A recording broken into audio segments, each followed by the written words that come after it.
इकडे बघ जरा.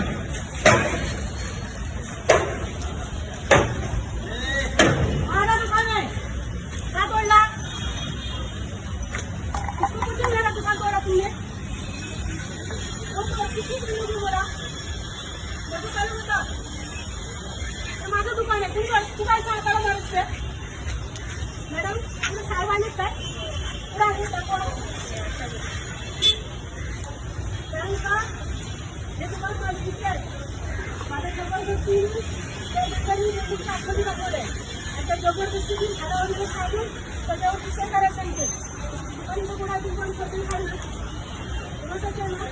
बिल्डिंग आतमध्ये दाखवतोय आणि जबरदस्ती विषय करायला लागतोय. करायला तयार आहे तरी एवढं होतं तसा माझा विरोध नाही पण माझी जागा इथं आहे. मला इथे गेल्या द्यावी इथे येत नाही बिल्डर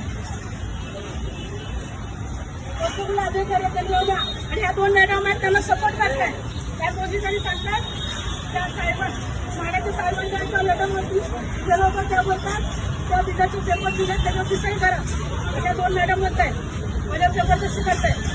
माझं दुकान इथं आहे द्यावं याचा आम्हाला अग्रीमेंट पाहिजे. त्यांना सहकार्य करताय दोघी जणी. या मॅडमने मला बोलून घेतलं होतं पहिल्या दिवशी कोणकोणा साहेब त्यांनी इथे यावं मी आहे. माझं दुकान माझ्या नसेल तर कसं काय तोडलं म्हणून आता इथे जीव झाली मला इकडचं अग्रीमेंट पाहिजे. ते काम म्हणून जाऊ माझी माझं दुकान नाही बोलणार काय केलं जातं आता चप्पलचं असं 3 महिने झालं बंद का बरं मन माणूस करून घेतलं. माझं काय चुकतं सांगा हात पण जाईल ना मला ह्याचा अग्रीमेंट पाहिजे. बिल्डिंगच्या आतमध्ये कसं मी जाणार का हातात पडलं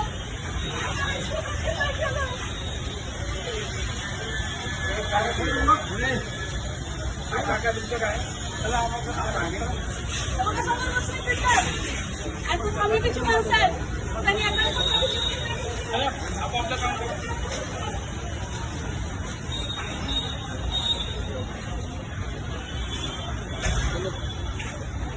पाहिजे. माझं दुकानी पण काम करतो मला याचा अग्रीमेंट पाहिजे. मी बिल्डिंग मध्ये राहायचं नाही गेलं कशाने केलं मला दुःख द्या कसं काय पडलं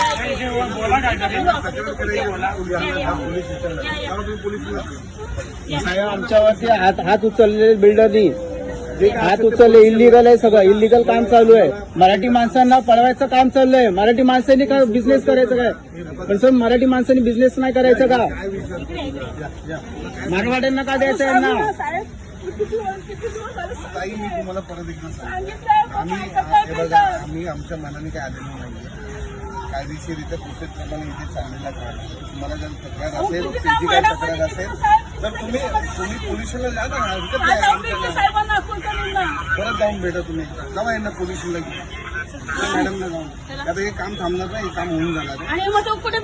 मी काय विचारतो हे काम त्यांनी आणलेले रिसर आणलेले तुम्हाला त्यांनी दिलं असेल काय असेल पत्र वगैरे विचारा काय दिलं मी मान्य नाही मग सांगितलं तुम्हाला येऊन भेटली ना वारंवार मी गुरुवारी पण येऊन भेटलेली त्या मॅडमने अग्रीमेंट पेपर आणला त्यांनी मला तिकडे नेलं नागपूरमध्ये. मी बोलले हे मला मान्य नाही आहे. माझं दुकान 2 नंबरला आहे तर 2 नंबरचं मला अग्रीमेंट पाहिजे. 10 नंबर अकोलाची त्याला पाहिजे नाही.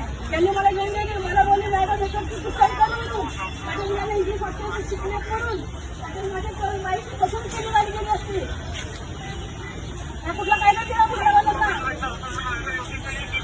सांगा तुम्ही मॅडम